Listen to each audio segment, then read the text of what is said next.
It is an allegation that Scientology has been fighting for years. The controversial church has strenuously denied that it forces its members to, quote unquote, disconnect from anybody who leaves the faith, to cut all ties, even with loved ones. But tonight you're going to meet a mother and a longtime Scientologist who says the church forced her into a choice between her son and her daughter. It's part of our series, Faith Matters.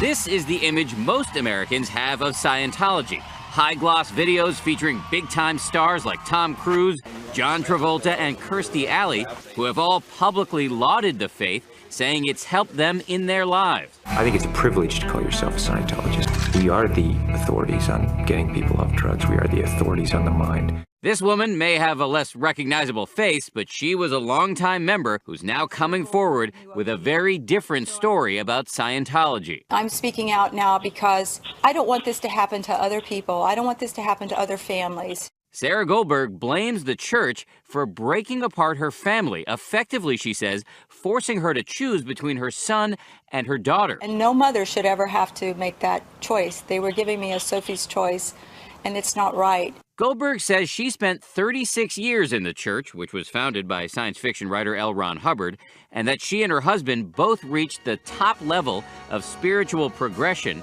known as Operating Thetan 8. I was sort of the poster child for a Scientologist. But the problems began, she says, when her son, Nick, who was raised in the church, developed doubts about the faith. You grow up in it, so it's all you know, and you believe whatever your parents tell you to believe, right?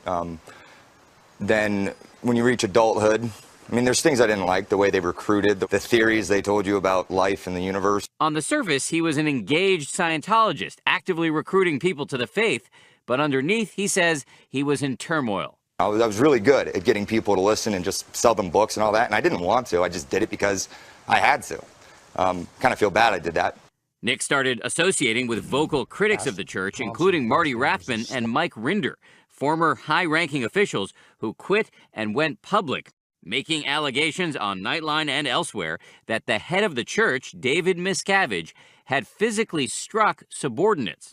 Miscavige just takes off across the room in front of 80 people and delivered just a beating to the guy. I mean, beat him up bad. The church has repeatedly and strenuously denied those allegations while condemning both Rathbun and Rinder as liars and apostates.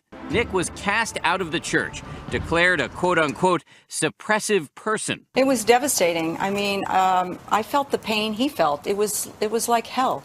After Nick was labeled suppressive, his mother says church officials repeatedly pressured her and her husband, also a Scientologist, to, quote, disconnect from her son, to cut ties completely. She feared that refusing meant she too would be labeled suppressive and would likely lose her relationship with her daughter, Ashley, still a devout Scientologist. So she briefly did disconnect from Nick until he got drunk, got a gun, and threatened to kill himself. I didn't really have many reasons to stick around at the time, so, I mean, that's the simplicity of it. I get this text from my son saying, don't come home, you know? I have a gun and I have a bottle of booze, and the heart just drops and falls out of your chest. Goldberg's story directly contradicts the church's long-standing position that it does not force anyone into disconnecting, that the choice to cut ties is voluntary. In a statement, the church tells ABC News, any accusations or inferences that the church interfered in the private affairs of this family are untrue. The record shows the church acted with compassion, responding to requests for assistance from this family, including requests to help their son deal with a drug and alcohol addiction. The church is lying when they say there is no disconnection practiced and enforced. It's not true. I have proof. In fact, Goldberg gave us this document, one she first shared with the Tampa Bay Times, which broke this story, in which a church official says he cannot approve of her continued relationship with her son, explicitly using the word disconnection. Ultimately, she says, she and her husband chose to stand by Nick. The result, she says, they were both called in front of what the church calls a committee of evidence and ultimately declared suppressive. At which point, her daughter, Ashley, chose to cut ties in what her mom describes as a wrenching scene.